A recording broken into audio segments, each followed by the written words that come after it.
राम राम सा खम्बा गणिसा, मैं आपकी अपनी नेहा श्री।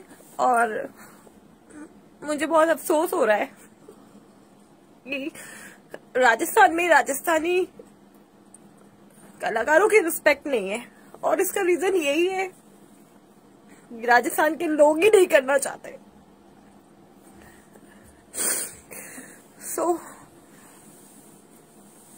मेरा आज बहुत दिल दुखा। I am feeling very guilt कि मैं ऐसे लोगों के टच में थी जो हमेशा से सिर्फ और सिर्फ दूसरों को गिराने में यकीन रखते हैं। I work in Bhojpuri also, but ऐसा कभी वहां मेरे साथ नहीं हुआ।